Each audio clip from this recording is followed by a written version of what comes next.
Hey guys, welcome back to another episode of CJ's Coins and Crafts. This is a recap of the last nickel box that I went through. So let's take a look at the list and see what we got. So in the 50s, there was a 51D, two 51S's, 52D, 54P, three 54 Denvers, 54S, 55D, and 58D. In the 40s, there were two 1940S's, 41 and 42 Philadelphia, 46 Philadelphia, 46 San Francisco, two 47 San Franciscos, and a 49 Philadelphia.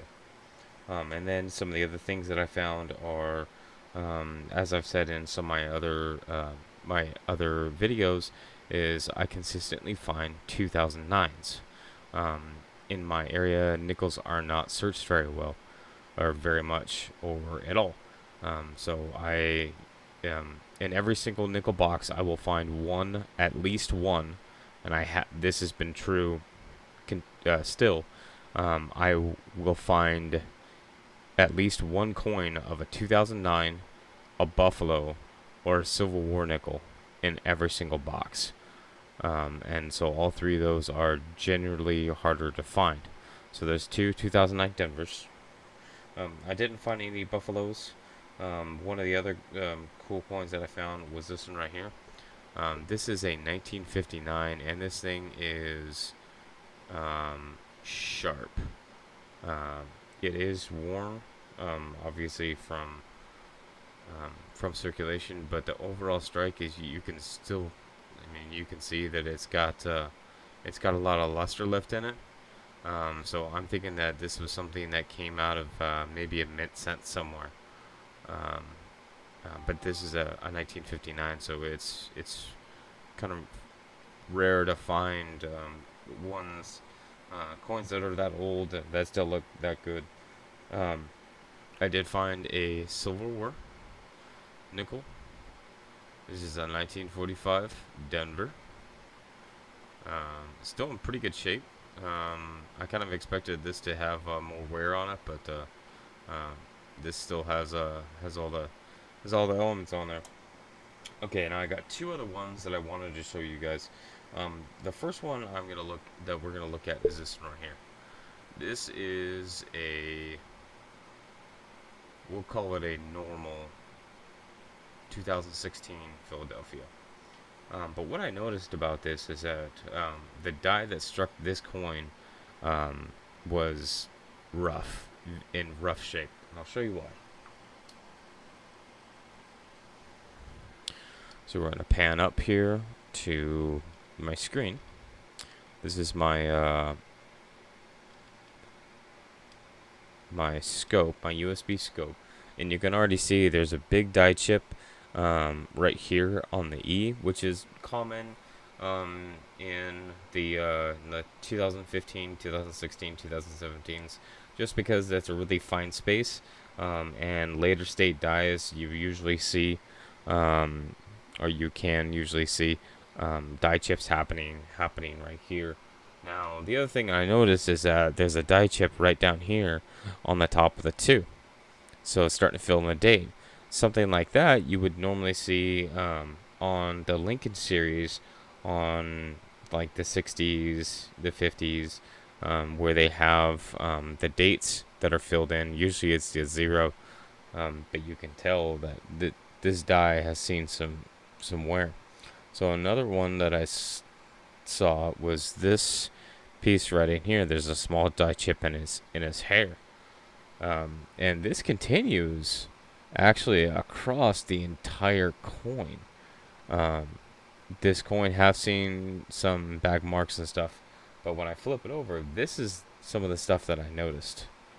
So I've got a die chip right here, right by the FS. I've got a die chip that almost completely fills the O. Then I've got multiple die chips that are starting to fill up the S. Up here on the C, I believe could be a start of a chips right here and right here.